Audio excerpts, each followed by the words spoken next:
folks, back in the Bossman show from the show. Dustin Kerns here, champs of the Sun Belt Conference, winning 4 games in 4 days. Coach Kerns, good to talk to you again. How you doing, buddy? I'm doing great. It's always good to be on the Bossman show.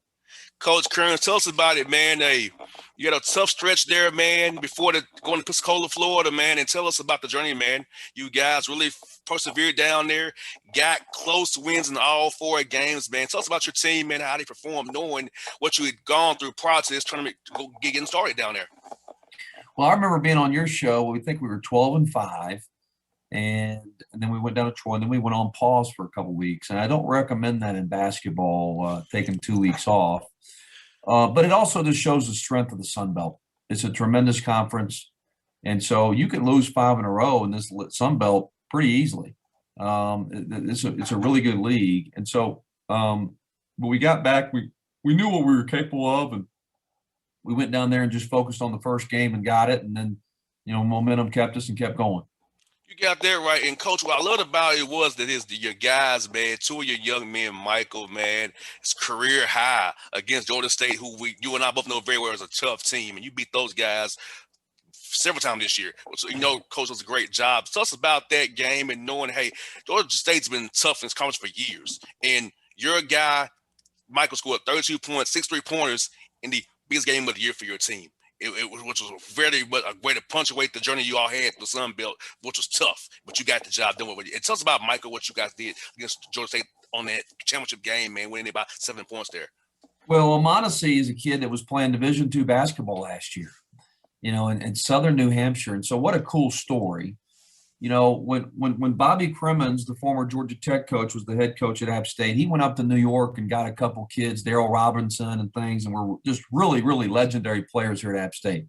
So we're sitting there thinking, hey, it worked out for him. Maybe we need to do the same. So we went up to New York and got Michael Omonesi, who was playing a grad transfer and playing a year, and just, wow, he's been. But that's the strength of our team. We could have Forrest score 28, we could have Delph score 28, and then Omonesi stepped up and scored. So we've got older good guards, and certainly Omonesi stepped up that night and just made some incredible shots. And, Coach, what's good about the run is like, your guys got tough. I feel like you guys loosened up after night one. Loosened up. Played Texas State, but been good all along. Terrence Johnson done a great job. Forgot the full-time job. Yeah. Does a great job. Cliff Ellis does a great job. Like, you didn't beat no slouches, which is so good. So tell us about your team, how that first night loosened them up, they just kept on going. And how was the mindset? You guys kept fighting every night down and knowing you had something good going. So when did you feel that your team kind of say, hey, nothing to lose here. We can play it loose. Let's get this job done here. Well, we talked about it. We said, listen, we got to win the first game. We've got to beat Little Rock, who was the preseason favorite. And that's one thing I think that our guys earned it. We beat the preseason favorite Little Rock. We beat the regular season champ Texas State with Terrence Johnson, does a great job and, got the head job and deserves it. And then Cliff Ellis at Coastal Carolina's won a gazillion games, and they were a really good team, the 2 seed in the East. And then Georgia State had won 8 in a row. So we earned it. It's not like we beat the 9, 10, and 11, 12 seed. But I really thought after we got Little Rock, we got some confidence, and then against Texas State, how we won that game, certainly showed a lot of character, and then we were just able to keep going. Once you get to Monday, I wasn't super worried about our legs. Once you get to Monday night, your adrenaline's pumping, and you're kind of ready to go. And winning in overtime is so fun, because it's a crapshoot. But to know that your guys in those extra few minutes there gave it their all, executed when it counted. Because, coaches, you and I both know it's make or miss execution and planning, injury, and effort. That's what it comes down to at that point of the game. Is seeing your guys being older, going through those wars, being experienced, man. Justin Forrest, your point guard, the leader, man, getting the job done, making late free throws for you guys. Tell us about that, man. Just seeing that you're young, that your team, these young men you coach all this year, in toughest times, they came through for you, and having leaders like Justin Forrest, man, has to make you really happy.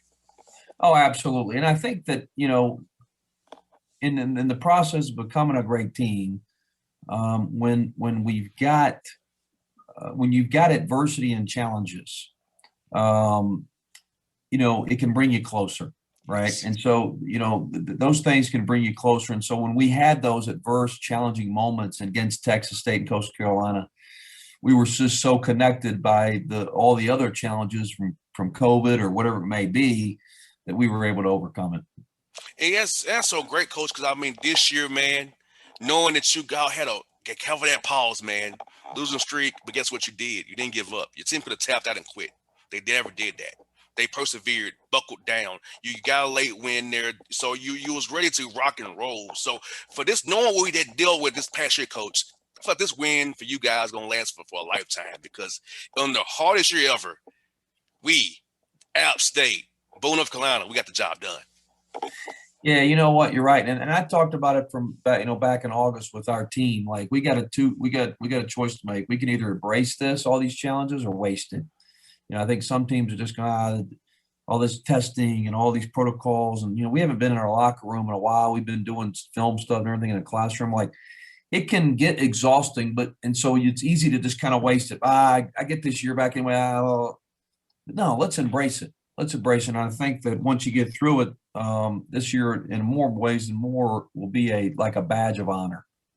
You got that right, because Coach Waxman, when we talked, you was riding high, and I was feeling good about your chances. You had to come down and play Georgia State after we talked. That's right. Yeah, yeah, you came down, played Georgia State. It's tough, right? But guess what, man? I was feeling like, wow, it got postponed on you guys. So wow. That didn't happen. But guess what? You never stopped, man. Like, I just commend you for it because Coach Kerns, you are a great coach. And you're a great man, too, as well. And I know that about you.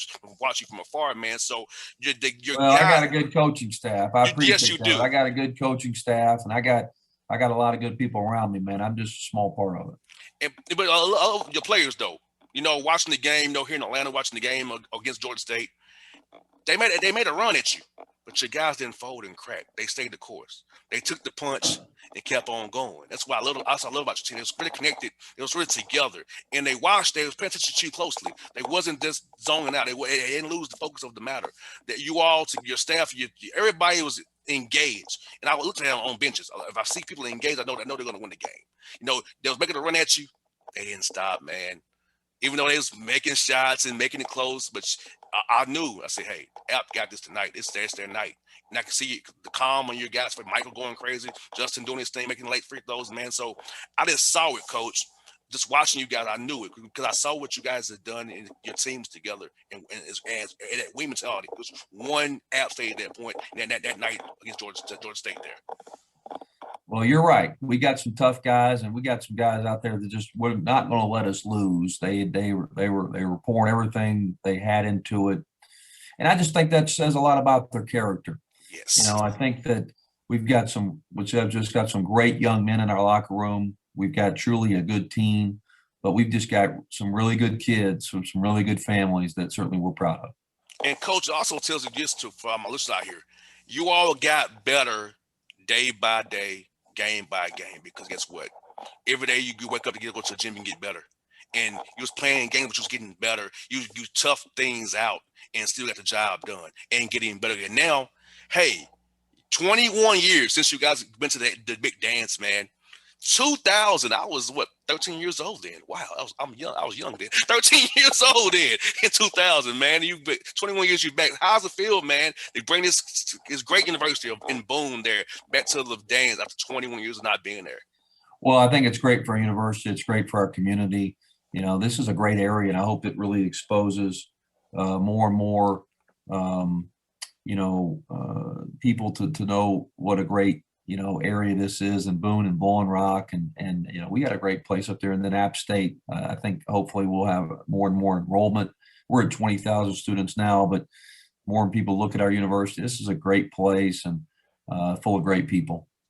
No doubt. Coach, one more thing for you before you go. Tell us a good story about my buddy Lloyd Pierce, man. He's former coach of Atlanta Hawks here. Tell us a good Lloyd Pierce story. I know you coached him, so tell us a good story about LP.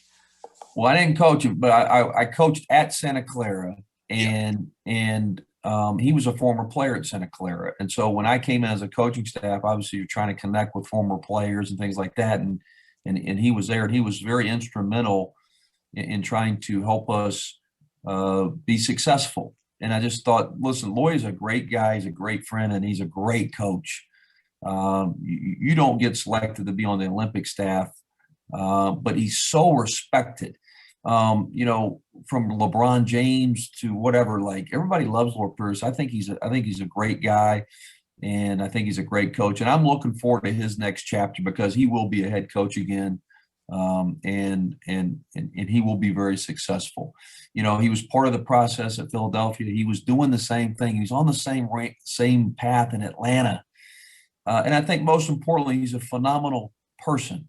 He's a great family man. He's a husband. He just had his second daughter. He's got a beautiful family, and he makes a difference in the community. I know he made a difference in Atlanta. Yes, he I did. know he made a difference in Atlanta, and Atlanta determined to be a big difference in the country, in the election and stuff. So I know Lloyd he's a difference maker. He's a difference maker, I was disappointed in the decision that the Atlanta Hawks made, but Lloyd Pierce will win at the end of the day because of his character, and I'm happy for whatever the next chapter is for him, where he can be appreciated and valued. I'll tell you what, one more thing, Coach. He's a very nice man. He answers questions I wouldn't even answer from people in the media. He's a great. Well, I'll tell you this. I'll tell you what else he did. Okay, during quarantine, back in May, June, and July. Tell you what kind of guy he is and what kind of coach.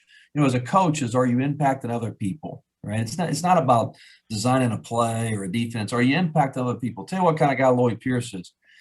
He did a clinic weekly for coaches to try to grow the coaches and grow the game. And so here's an NBA head coach sharing over Zoom practice drills and things like that with high school coaches, with college coaches.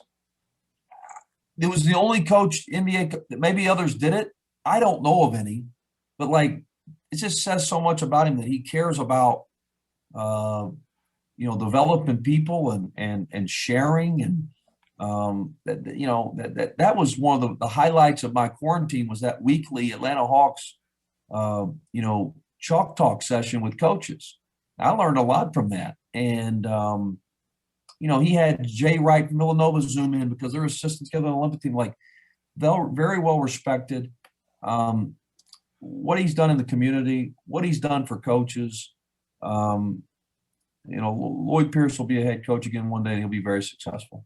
Yes, Atlanta can never be thankful to have a man like Lloyd Pierce in Atlanta. He did a lot for our community. He still does a lot in our community that people don't even know about. So Lloyd Pierce is a great man. I'm glad to know that you and Coach Pierce are buddies and friends, and he knows you very well. And I would love to let him know that I had you on the show today, and text him and let him get the link to this interview, because I feel like, anybody that's friends with Lloyd Pierce is a friend of mine. I was probably cool with you before his coach, but I love you more. Knowing you're cool with LP, I love you even more, Coach. I know that's right, man.